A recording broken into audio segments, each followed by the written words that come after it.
안녕하세요. 사랑하는 성도님, 영혼의 샘물 은혜의 자리에 오심을 축복합니다. 생명의 주님이 우리와 함께 하십니다.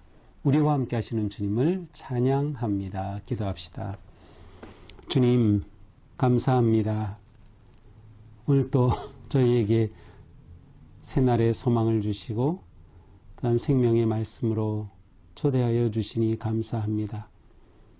오늘도 성령님 저희 마음을 열어주시고 깨닫게 하시고 말씀에 담긴 주님의 그 아름다운 음성을 들을 수 있는 귀를 열어주시옵소서. 매일 주시는 말씀이 매일매일 우리에게 생명의 양식이 되어 진리의 바른 길을 걸어가는 우리의 삶이 되도록 함께하여 주시옵소서. 예수님 이름으로 기도합니다. 아멘. 오늘 말씀은 사도행전 9장 32절에서 43절입니다. 그때에 베드로가 사방으로 두루 다니다가 룻다에 사는 성도들에게도 내려갔더니 거기서 에니아라 하는 사람을 만나매 그는 중풍병으로 침상 위에 누운 지 8해라.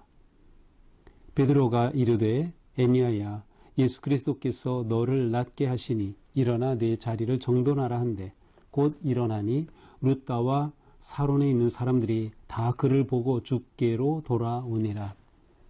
욥바에 다비다라 하는 여제자가 있으니 그 이름을 번역하면 도르가라.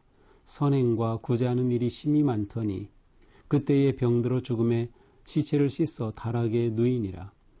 룻다가 욥바에서 가까운지라 제자들이 베드로가 거기 있음을 듣고 두 사람을 보내어 지체 말고 와 달라고 간청하여 베드로가 일어나 그들과 함께 가서 이르매 그들이 데리고 다락방에 올라가니 모든 과부가 베드로 곁에 서서 울며 도르가가 그들과 함께 있을 때에 지은 속옷과 겉옷을 다 내보이거늘 베드로가 사람을 다 내보내고 무릎을 꿇고 기도하고 돌이켜 시체를 향하여 이르되 다비다야 일어나라 하니 그가 눈을 떠 베드로를 보고 일어나 앉는지라.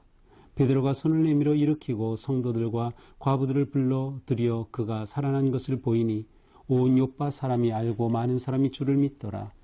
베드로가 욥바에 여러 날 있어 시몬이라 하는 무두장의 집에서 머무니라. 아멘. 자, 다시금 베드로가 등장합니다. 이제 잠깐 사울이 등장했었죠.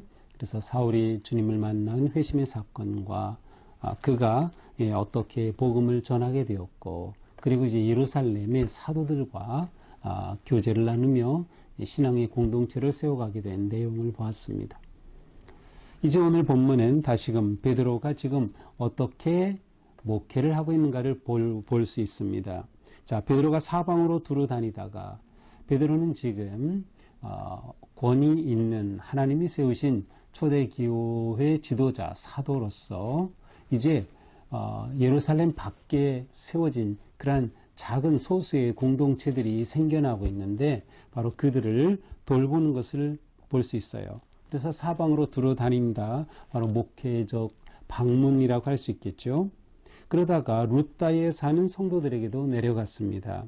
룻다라고 하는 곳에 이제 예루살렘에서 약 한 40km쯤 떨어진 곳 북서쪽으로 40km쯤 떨어진 곳이 바로 룻다였는데요. 바로 이곳으로 가서 여기에도 이제 예수님을 믿는 제자들이 있었던 거죠. 거기서 에니아라는 사람을 만났습니다. 그는 중풍병으로 침상에 누운 지 8년 된 사람이었습니다. 자, 에니아는 남자일까요? 여자일까요? 남자입니다. 에니아가 예수님을 믿었는지 안 믿었는지는 알 수 없어요. 하지만 아마 에니아라고 하는 이름이 나오고 그를 만난 것을 보면 예수님의 제자였을 가능성이 큽니다. 베드로가 이르되 에니아야 예수 그리스도께서 너를 낫게 하시니 일어나 내 자리를 정돈하라. 자, 에니아를 만난 베드로가 말씀합니다. 선포하죠. 예수 그리스도께서 너를 낫게 하시니 일어나 내 자리를 정돈하라. 베드로는 예수 그리스도께서 너를 낫게 하신다라고 분명히 선포하고 있습니다. 내가 너를 만진다, 내가 너를 치유한다가 아니고요. 예수님이 치유의 주체이심을 분명히 밝히죠. 사실 이것은 성령 충만한 사람에게서 보이는 모습입니다. 성령 충만하다는 것은 모든 것이 성령이 주도하시는 거고 나는 성령님께 순종할 뿐입니다. 베드로는 겸손하게 예수 그리스도의 치유의 능력을 의지하며 애니아에게 말할 뿐입니다. 그리스도께서 낫게 하신다. 그러니 일어나 내 자리를 정돈하라. 자리를 정돈한다는 것은 말 그대로 누운 자리를 정돈한다는 의미도 되겠지만 여기에는 일어나 식사를 해라. 음식을 먹어라. 이러한 의미가 더 담겨 있는 그러한 표현입니다. 그렇게 하니 그가 곧 일어났어요. 정말 놀라운 치유 역사가 일어나죠. 이 일로 인해서 룻다와 사론에 사는 사람들이 다 그를 보고 주께로 돌아오니라. 룻다와 사론에 있는 사람들이 이렇게 애니아가 치유된 것을 보고 예수님을 믿게 되었다. 다 주께로 돌아오니라. 지금 이 사도행전에서 나오는 이러한 표현들 계속 반복되고 있어요. 많은 사람이 믿더라. 숫자가 증가하더라. 이렇게 주께로 돌아오니라. 이렇게 하여 이 룻다에 있는 그런 지역의 작은 그리스도인 공동체가 또 더 힘을 얻고 부흥하게 되는 모습을 보게 됩니다. 자, 그런데 이때에 요빠라고 하는 곳으로부터 두 사람이 베드로를 찾아오게 됩니다. 자, 왜 이런 일이 왜 찾아왔을까요? 3절 6절에 보니까 요빠라고 하는 곳에는 다비다라고 하는 여제자가 있었습니다.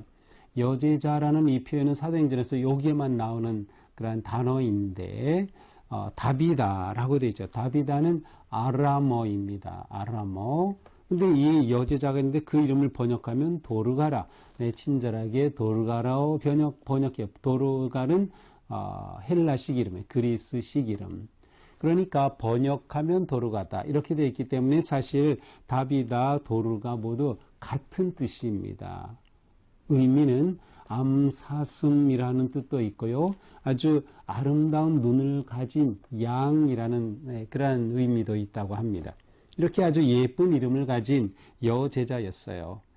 더 나아가서 이 도르가는 아주 선행을 했던 사람이에요. 선행과 구제하는 일이 심히 많던 사람. 그런데 그가 병들어 죽었다는 겁니다. 그래서 죽은 시신을 씻어서 달하게 뉘었습니다.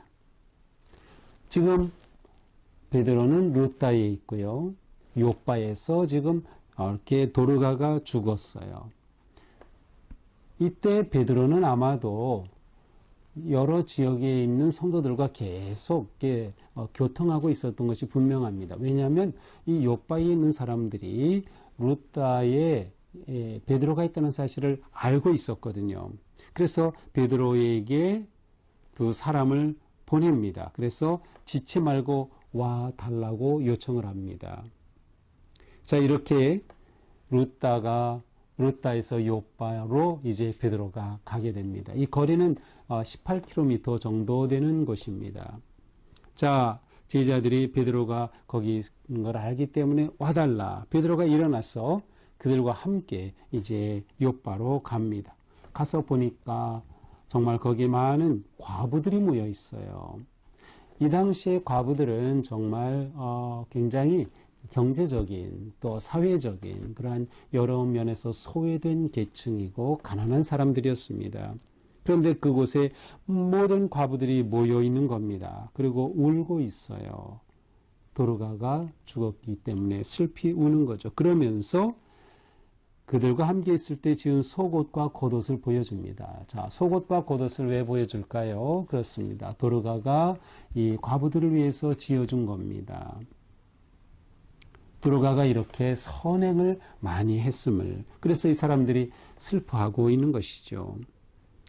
이때 베드로는 사람들을 방에서 다 내보내고 무릎을 꿇고 기도합니다. 다비다, 이 도르가를 향해서 시신을 향하여서 명령합니다. 다비다야 일어나라. 다비다야 일어나라. 아람어식으로 말하면 다비다 쿰 이런 뜻이에요. 다비다 쿰. 예수님은 뭐라고 했어요? 달리타 쿰 있죠. 소녀야 쿰 일어나라.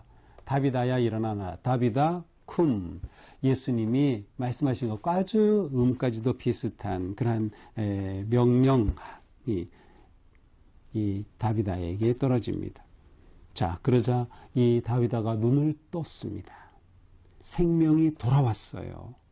그래서 베드로가 손을 내밀어 일으키고 거기에 성도들과 과부들을 불러서 자, 살아났다는 것을 보여주니 요바에 있는 사람들이 이 사실을 알고 또 많이 주를 믿더라.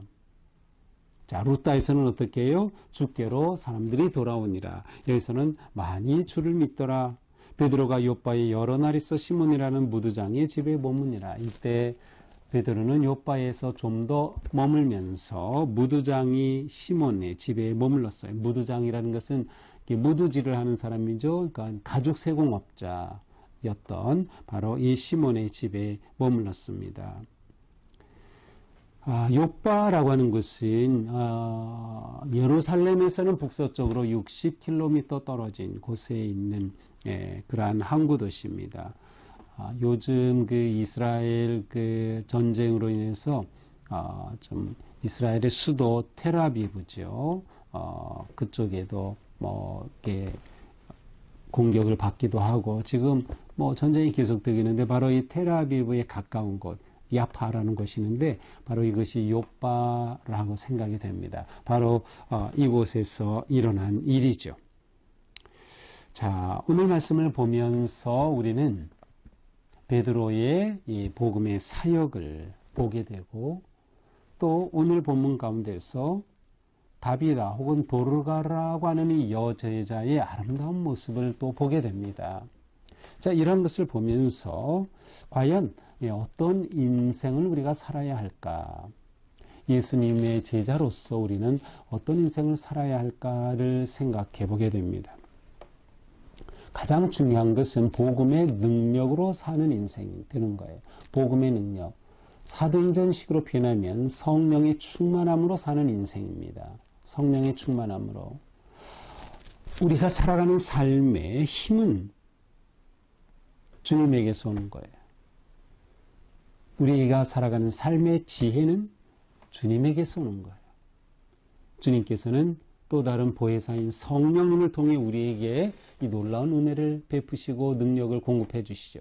바로 이것이 성령 충만으로 사는 거예요. 그래서 우리는 매일매일 살아가면서 오늘도 성령 충만함으로 살게 하옵소서. 주님의 은혜와 능력으로 살게 하옵소서. 이렇게 성령님을 의지하고 기도하는 것이 매우 중요합니다. 우리가 말씀을 묵상하는 것도 성령 충만하는 그런 아주 중요한 길이 되는 것이죠. 자, 이렇게 성령 충만한 복음의 삶을 살 때 우리는 어떤 인생을 사나요? 살리는 인생이에요. 살리는 인생. 오늘 본문에서 베드로는 계속 살립니다. 에니야를 살리고 다비다 도르가를 살리죠. 우리는 이 세상에서 살리는 인생을 사는 삶을 살아야 한다. 왜? 이 세상은 너무나도 많은 고통과 아픔과 절망 가운데 있습니다. 오늘도 내 손길이 필요한 사람, 오늘도 내 기도가 필요한 사람이 이 세상에는 가득하죠. 세상엔 아픔이 있기에 우리는 살리는, 희망을 주는, 구원하는, 그리고 치유하는 그러한 삶을 이 땅에서 살아야 하는 겁니다. 바로 예수 그리스도의 생명의 복음을 전하고 그 복음의 능력으로 사는 것이죠. 이렇게 함으로 우리는 많은 사람들을 주께로 돌아오게 하는 그러한 삶을 살게 되는 겁니다. 또한 우리는 유익한 삶을 살아야 한다. 유익한 삶. 바로 도르가가 보여주는 또 하나의 모습이기도 합니다. 도르가는 과부들을 잘 섬겼습니다. 선행을 많이 했어요. 그리스도인은 선행을 많이 베푸는 사람이라고 볼 수 있어요. 우리는 할 수 있는 한 선행을 많이 베풀어야 합니다. 누군가에게 유익함을 주는 삶을 살아야 하는 거죠. 이 세상이 더 이기적이 되고 자기중심적일수록 우리는 그만큼 더 다른 사람에게 유익함을 주는 그러한 삶을 살아야 하겠다. 특별히 우리는 소외된 자들에게 관심을 가져야 합니다. 경제적으로 소외된 자, 교육적으로 소외된 자, 지역적으로 소외된 자, 문화적으로 소외된 자, 정서적으로 소외된 자, 모든 사람들에게 관심을 가지고 그들을 그리스도의 사랑으로 섬기고 또한 가까이 해야 한다라고 하는 것이죠. 이러기에 우리는 베드로가 도로가를 살리기 위해 무릎을 꿇은 것처럼 끊임없이 무릎을 꿇는 삶을 살아가야 합니다. 자, 이것이 말씀과 함께 성령 충만, 복음의 능력으로 사는 우리의 삶이 되는 길이기 때문이죠. 오늘 하루도 우리의 삶에 유익함을 주는 그러한 삶, 선행을 힘쓰는 그런 아름답고 향기로운 삶이 될 수 있기를 축복합니다. 기도합시다. 주님, 우리가 주님의 자녀로 사는 것은 이 땅을 살리며 희망을 주며 또한 그리스도의 그 사랑으로 치유하고 회복하는 삶인 것을 보여주셨습니다. 주님, 오늘 하루 우리의 삶이 이 세상에서 유익함을 주는 삶, 평화를 가져오는 삶, 기쁨과 희망과 치유를 가져오는 복된 삶이 되게 하여 주시옵소서. 늘 주님 앞에 무릎 꿇으며 믿음으로 승리하게 하여 주시옵소서. 예수님 이름으로 기도합니다. 아멘. 네, 오늘도 주님의 은혜로 우리의 삶이 유익하게 누군가에게 소망이 되는 거룩한 삶 되기를 축복합니다. 사랑합니다.